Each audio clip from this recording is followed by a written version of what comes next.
Welcome back, everybody. Today we are going to be doing some more new campaign trail. And like I said the last time we played this, we're going to play in 1860. So, Abraham Lincoln runs as the Republican against his rival Stephen Douglas. Slavery is the dominant issue and has caused two splinter candidates to step forward, Breckinridge and Bell, both with Southern roots. Lincoln begins with the lead and must simply hold his Northern coalition together to take victory. The other three candidates must find some way to prevent a Lincoln victory. In that case, the House of Representatives will choose. So, we are going to play as Stephen Douglas today. He's a Democrat from Illinois. Stephen Douglas, thanks to the Democratic schism, has little hope of winning the election outright. His path to victory involves throwing the election to the House and finishing in the top three in the electoral vote count. In this case, he could win or at least deny the Republicans a victory. Douglas has been a proponent of popular sovereignty, but this compromise has lost its luster in North and South alike. If he is to deny Lincoln a majority, he must carry some northern states.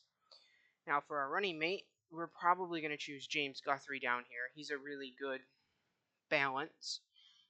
James Guthrie served as Secretary of the Treasury under Franklin Pierce and paid off most of the federal debt during that term. He is a slaveholder and states' rights advocate, but a bitter opponent of secession. His selection would allow Douglas to run with a Southerner who is still somewhat connected to the national political scene.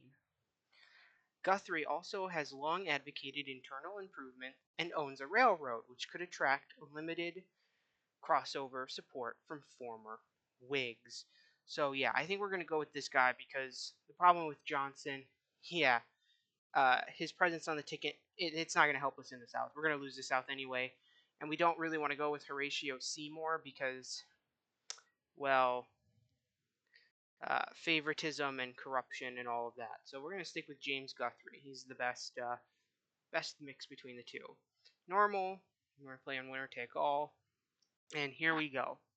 How should your party address the slavery issue this campaign? So, yeah, I had hoped that popular sovereignty would resolve the slavery issue, but the intransience of the Southern bolters has convinced me otherwise. I now believe that slavery must not be permitted in any new state or territory. So, yeah, I mean, we kind of have to do this. Basically, we have to be very, very similar to the Republicans while also being distinctly different because we're only going to win states in the North. We're not going to win anything in the South. So, we're going to stick with this. Since the Southern vote is already lost, this might help you a shade in those states where you can still compete. What do you have to say about the merits of your running mate, James Guthrie? Yeah, I'm proud to share a ballot with him. To an extent, yeah, so Stephen, or actually, no, that's the wrong one. We want to do this one. Yeah, he was a very famous speaker. He did a lot of public speaking, a lot of tours, and things like that. So campaigning across the North is definitely going to help us quite a bit. It's a bold move, but I'll campaign across the North. There are some guffaws, but you are enough of a mountebank in the first place, you might be able to come ahead of this deal. Yeah. How aggressively should your party attack Southern Democrats and John Breckinridge this election? Yeah, we have no use for the secessionist splinter group. We are a national party that truly represents democracy. Yeah, we need to distance ourselves. We need to attack them. They're not good. An appeal to sectional pride may be your only trick left. Yeah, that very well might be. Will you keep your name on the ballot? Yeah, no, we're not going to do that. We need every vote we can get. We need to win California and Oregon, so we're going to keep our name on the ballot. Depending on your goals, this could be reasonable. Yeah, hopefully it is. What is your formation? What is your opinion on the formation of fusion tickets? Yeah, this is no time for false pride. Let's see what we can do to build fusion tickets where they make sense. Yeah, so we're going to do it in swing states, basically. because we have to form fusion tickets. If we don't, we're screwed. Fusion tickets have been organized in New York, New Jersey, and Pennsylvania, and your name will head the ballot in New York and New Jersey. That's good. How aggressively should your party attack constitutional unionists and John Bell this election? Yeah, I mean, yeah, they very much are the carcass of the pro-slavery wing of the Whig Party, so we will attack them a little bit. How aggressively should your party attack the Republicans and Abraham Lincoln this election?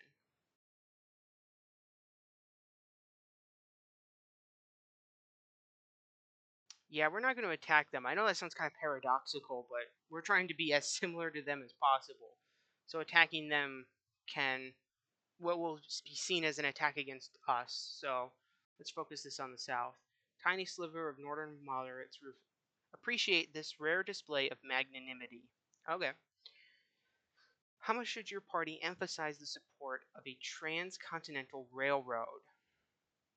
Yeah, I've been the advocate for a transcontinental railroad for the past decade. Yeah, that's true. We have been, and we need to continue pushing for it. Would you support a compromise amendment which permanently protected slavery in southern states in return for no further expansion of the institution? Yeah, we're going to need to see those details. We're not going to say anything on that. What is your position on the Supreme Court's Dred Scott v. Sanford decision?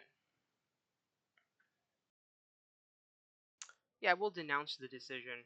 Why not? We need to shake this up somehow. So coming out against it, that might help us. Negativity on the Dred Scott decision is confined to the Republican vote. But then we're trying to win the Republican vote, so that might actually help us. Should the proposed constitution for the state of Kansas be accepted by Congress? Yeah, it's perfectly in line. My own doctrine and the voters in Kansas clearly call for admission as a free state.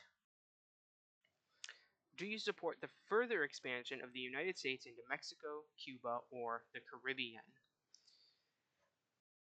Um, yeah, this is an abstract question. We can barely hold the country together as it is without addressing some theoretical expansion into the Caribbean. Yeah, yeah, we need to moderate the Democratic Party line on the issue. What position should your party take on the tariff question? Yeah, we need to moderate our stance.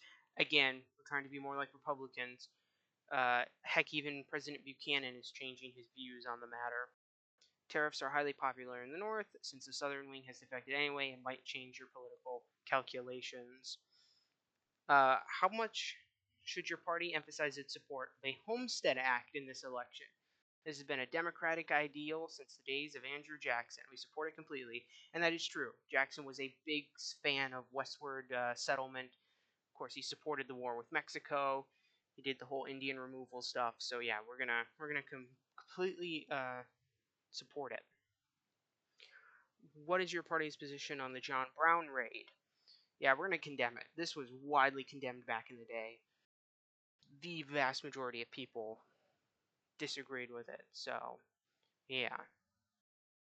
You have anything to say about the efforts of some to reopen the Atlantic slave trade? This is the type of aggressive, expansive move by Southern Democrats that led to the split in our party. Under no circumstances would I support the reopening of the slave trade. Yeah, it's a no-brainer. Yeah, even back in the day, people thought that was crazy. Do you believe that a Republican victory would result in a flood of free blacks into northern states and western territories? Um, yeah, we're going to hold back on this rhetoric given the unusual nature of this year's election. Continue its familiar attacks on black Republicans as abolitionists and supporters of social and political equality for blacks. I'm sure people out there will make these attacks on their own initiative. Yeah, we're not going to emphasize it. If people want to make them, feel free to. What position should your party take on foreign immigration and nationalization in this election? Yeah, we're going to attack their embrace of immigration as opportunistic and disingenuous. If any southern state was to succeed, would you use military force as president to preserve the Union? Let there be no question, I support the preservation of the Union above all else. Yeah. Your support for the Union rightly takes precedent over political issues of the day. What is your position on the passage of personal liberty laws by various states? Um, yeah, that'd be hasty and alienating. We're just not going to talk about them. We are the party of states' rights, after all, so we should support this sort of thing. So we're just not going to comment on it. Do you have any comment on the paramilitary wide awake clubs that have marched in support of Republicans? Yeah, in our volatile environment, it's hardly helpful to have many thousand young men marching in pseudo-military garb and professing their support for Republicans. Yeah, that's not good. Uh, what is your position on land grants for secondary education? We're just not going to address it. That's not really an issue. And then let's see what the map looks like. Yeah, we're not doing too hot. We're barely even winning California. Yeah, I don't think this is going to go too well. I don't think we're going to win this. Let's see though. We might pull something away. Maybe. I seriously doubt it though. Well, we lost Pennsylvania. That's not good. We are probably going to win New Jersey, Missouri, and California, though, so that'll be nice.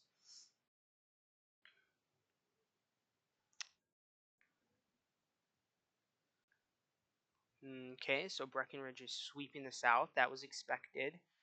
Um, so far, no surprises. None at all.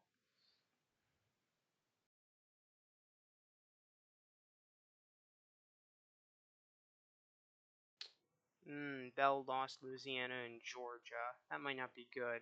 Won Virginia, though. That's nice. Yeah, we won New Jersey. We got 5, and we lost. Yeah, New York. Dang, we lost it by what is that? 0.8%, less than a percent of a vote. We lost it. We got 30.2% of the popular vote. What did we get? Well, I mean, we got more of the popular vote than we did historically, and we got more electoral votes too. So I guess that's good. But so did Lincoln. Lincoln actually got less electoral votes. Interestingly enough. Yeah, and feel free to check out these further readings. These are all pretty good sources. Um, and yeah, that was kind of unfortunate. We lost. Well, we can't win all of them. Since we lost the 1844 election as Henry Clay, there's actually a mod uh, which allows us to play as Henry Clay running for president for a 4th time in 1848. So I think we'll check that out next, see if we can get redemption for our for our loss to good old James K. Polk. So yeah, that was kind of disappointing. I'm kind of sad we lost by very slim margins in both of the swing states that we needed to win. Well, I guess yeah, I guess you can't win them all. So, well, that was pretty fun.